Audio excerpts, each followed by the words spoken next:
Before watching this video, subscribe to Women's Web and hit the bell icon.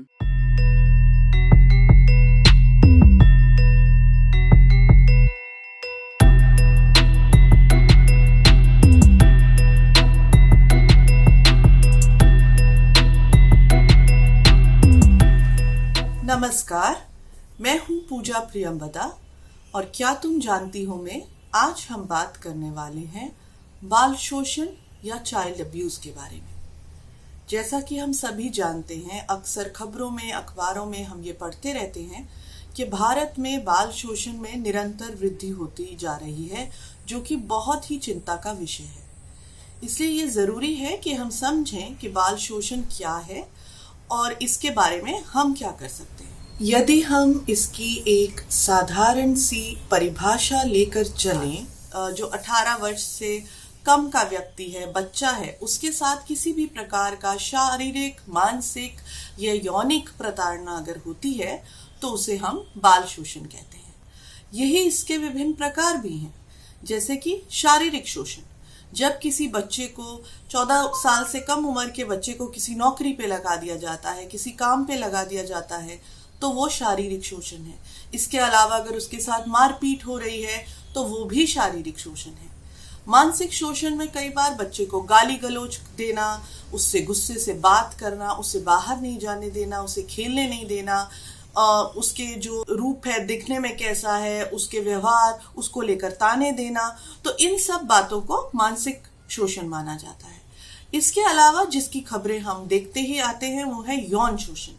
जब किसी 18 साल से कम के बच्चे के साथ उसके शारीरिक संबंध बनाने की कोशिश की गई हो, या बलात्कार हो, या उस बच्चे को आप तरह तरह की अश्लील तस्वीरें या फिल्में दिखाएं, या उस बच्चे की ऐसी तस्वीरें या फिल्में उतारें, या उसको किसी भी गलत तरीके से छुएं जिससे बच्चे को सुरक्षित ना लगे, तो ये सब बच्चों का यौन शोषण होता है। इसके अलावा अक्सर हम देखते हैं कि कई बार बच्चों की उपेक्षा के भी कई मामले सामने आते हैं।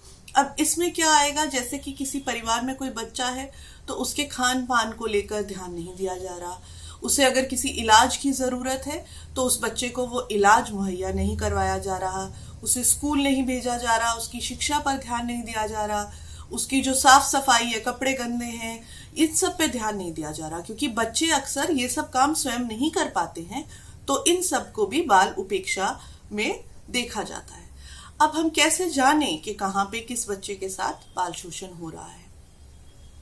इसका एक जो सबसे दुखद बात है वो ये है कि पहली तो यही कि अक्सर बच्चे इतने छोटे होते हैं, खासकर जो छोटी उम्र के बच्चे हैं, वो बता नहीं पाते हैं कि उनके साथ इस तरह का, किसी भी तरह का कोई भी शोषण हुआ है। दूसरी बात यह है कि इन मामलों में अक्सर देखा गया है और शोध में पाया गया है कि बाल शोषण अक्सर वे व्यक्ति करते हैं जो बच्चे को अच्छी तरह से जानते हैं, जो बच्चे के विश्वास पात्र हैं। इसमें कई बार माता पिता होते हैं, कई बार परिवार के और लोग होते हैं, स्कूल के लोग होते हैं, पास पड़ोस के लोग होते हैं, जिन पे बच्चा आसानी से विश्वास कर लेता है और वो जो भी बातें बच्चे को बताते हैं या बच्चे को कहते हैं कि ये किसी से नहीं कहना, तो बच्चा उनकी बात मान लेता है। तो इसलिए जो आसपास के वयस्क हैं उनके लिए ये और भी ज़रूरी हो जाता है कि वो बच्चे पे ध्यान दें, जिससे हमें पता चले कि इसके क्या लक्षण हैं अगर बच्चे के साथ शोषण हो रहा है। अब इसके कुछ जो लक्षण हो सकते हैं वो ये हैं, जैसे कि पहला तो यही कि बच्चे को देखने से आपको पता चलेगा, उसके कपड़े गंदे हैं, मैले कुचैले हैं, उसकी पर्सनल हाइजीन, साफ सफाई अच्छी नहीं है, उसके खान पान में आप देख सकते हैं कि बच्चे को ठीक से खाना नहीं मिल रहा, या मिल रहा है तो वो खा नहीं रहा है। बच्चे के बर्ताव में अगर आप कोई भी बदलाव देखें जो अचानक हुआ है, पहले बहुत शांत रहता था जो बच्चा, वो अचानक से बहुत गुस्सैल हो गया है, या बहुत बोलने वाला बच्चा है वो अब चुप रहने लगा है, सबके सामने नाचने गाने हंसने वाला बच्चा जो है वो अब शर्म में छुपने लगा है, अपने उम्र के दोस्तों से बचने लगा है, स्कूल जाने से डरने लगा है, या कई बार स्कूल में है या किसी क्लास में है तो वो वापस घर जाने से डरने लगा है। किसी एक व्यक्ति के नाम से या उसके बारे में बात होने से बच्चा अचानक घबरा जाता है। टीवी या फिल्मों में कोई ऐसा दृश्य देखता है तो बच्चा घबरा जाता है। तो ये सब शायद लक्षण हो सकते हैं जो हमें बता सकते हैं कि शायद इस बच्चे के साथ कुछ शोषण हुआ है।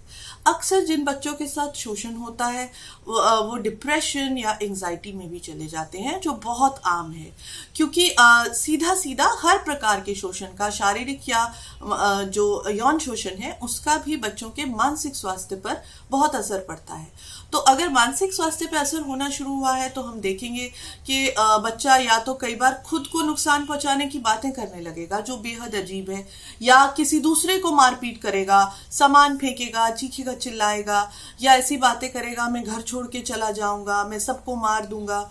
तो बच्चे अगर ऐसी अजीब बातें करने लगे तो इन पे ध्यान देना चाहिए, देखना चाहिए कि उनका गुस्सा, उनकी तकलीफ कहाँ से आ रही है, क्योंकि जो असली शोषण हो रहा है वो बताने की या उसको समझने की भाषा या शब्दावली कई बार बच्चों के पास नहीं होती, इसलिए वो अक्सर इसको अपने बर्ताव में व्यक्त करते हैं। तो उसकी नींद पे बहुत असर पड़ता है, वो बच्चा सो नहीं पाएगा, सोएगा तो बुरे सपनों से जागेगा अक्सर, या जरा सी आवाज से चौंक जाएगा, या खाने पीने से कतराने लगेगा, या बहुत खाने लगेगा। जो खाता कम था बच्चा या सही खाता था वो बहुत ज्यादा खाने लगेगा, ये भी अक्सर देखा गया है। तो खान पान की आदतों में बदलाव, नींद में बदलाव, उसका अपने दोस्तों से कैसा बर्ताव है, वो सब भी हमें देखना चाहिए। ऐसी अनेक जानकारियां आपको हमारी वेबसाइट से मिल सकती हैं।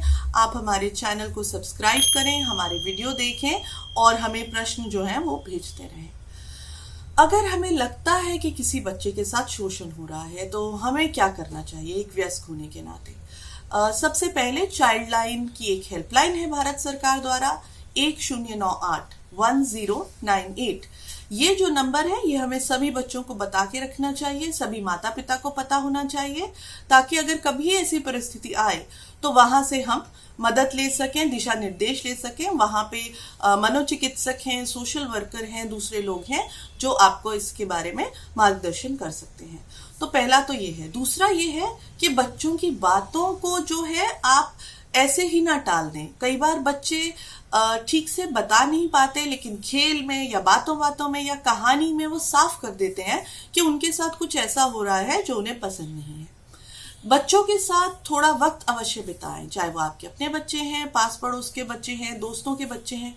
जब आप बच्चे का विश्वास जीतते हैं तो बच्चे के लिए आसान हो जाता है आपको किसी भी शोषण के बारे में बताना, और बच्चे को ये लगता है कि यदि मैं कुछ बताऊंगा ऐसा तो मेरे ऊपर विश्वास किया जाएगा।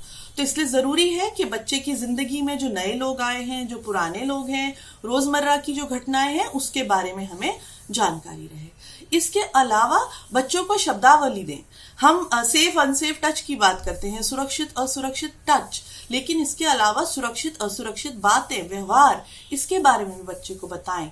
और बच्चों में ये भावना जरूर डालें कि यदि उनके साथ शोषण होता है या दुर्व्यवहार होता है तो ये उनकी गलती नहीं है, ये उस शोषक की गलती है।